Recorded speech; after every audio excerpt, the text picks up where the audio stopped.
যেহেতু আইনগতভাবে বাধা নেই, তাই আমরা শাপলা প্রতীকই পাবো এবং শাপলা প্রতীক নিয়েই আগামী নির্বাচনে অংশগ্রহণ করবো। এটার অন্য কোনো অপশন নাই। আমাদের অবস্থান খুবই স্পষ্ট, আমরা উচ্চকক্ষে পিআর চাই, নিম্নকক্ষে আমরা পিআর চাই না। প্রথমেই যে জিনিসটা আপনি যেটা বললেন বিএনপির সাথে জোটের প্রশ্নে, আমরা আমাদের জায়গা থেকে স্পষ্টভাবে এই জিনিসটা মনে করি যে এনসিপি শুধুমাত্র সিটের রাজনীতির জন্য কারোর সাথে জোট করবে না। যদি কেউ পরিবর্তনের কমিটমেন্ট দিতে পারে এবং কাজে সেটা প্রমাণ করার মতো তারা ওইটুকু কমিটমেন্ট শো করে, দেখায়, তাহলে এনসিপি সময়ের বিবেচনায় দেশের প্রয়োজনে ইলেকটোরাল অ্যালায়েন্সের দিকে যেতে পারে। আবার যদি মনে করে এরকম কমিটমেন্ট কারো থেকে পাচ্ছে না, শুধু কথার ফুলঝুরি, তাহলে এনসিপি এককভাবে নির্বাচন করতে পারে।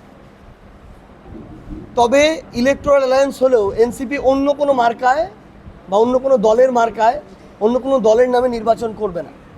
যেটা আমরা ইতিপূর্বে একবার দেখেছিলাম যে জামায়াত কিন্তু বিএনপির মার্কা নিয়ে নির্বাচন করেছিল। আমাদের যদি এটা হয় ইলেকটোরাল অ্যালায়েন্স, আমরা এনসিপি হিসেবেই নির্বাচন করব এবং আমরা আমাদের শাপলা প্রতীকে নির্বাচন করব।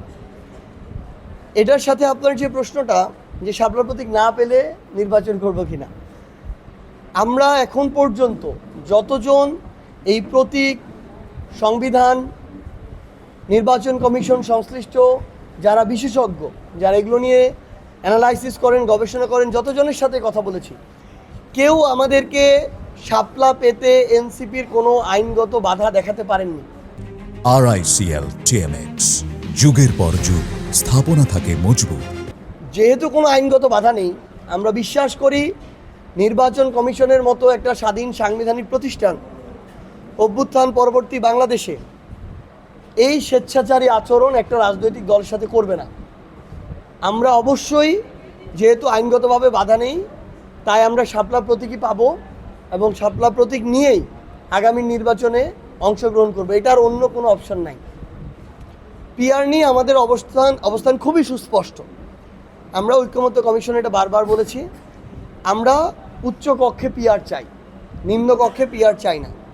আমরা মনে করি এই মুহূর্তে বাংলাদেশের বাস্তবতায় আমরা উচ্চকক্ষে পিআর পদ্ধতির মাধ্যমে এটা দেখতে পারি কতটুকু বাস্তবায়নযোগ্য, কতটুকু কাজ হচ্ছে, ফলপ্রসূ হচ্ছে এবং এটা দিয়ে বাংলাদেশ উপকৃত হচ্ছে কিনা, এটা সাস্টেইনেবল কিনা। এর পরবর্তীতে এটা বাংলাদেশের মানুষের চাপ হয় ঠিক করবে যে এর পরে বাংলাদেশের রাজনৈতিক দলগুলো নিম্নকক্ষে পিআর চাইবে কিনা। যদি উচ্চকক্ষে সফল না, এমন হতে পারে জনগণের থেকে ডিমান্ড আসছে ওই কক্ষেও পিআর বাদ দিয়ে দেন। সো এই জন্য আমাদের অবস্থান খুবই স্পষ্ট, আমরা উচ্চকক্ষে পিআর চাই, নিম্নকক্ষে আমরা পিআর চাই না, যেটা এখন পর্যন্ত ঐক্যমত্য কমিশনের সিদ্ধান্ত।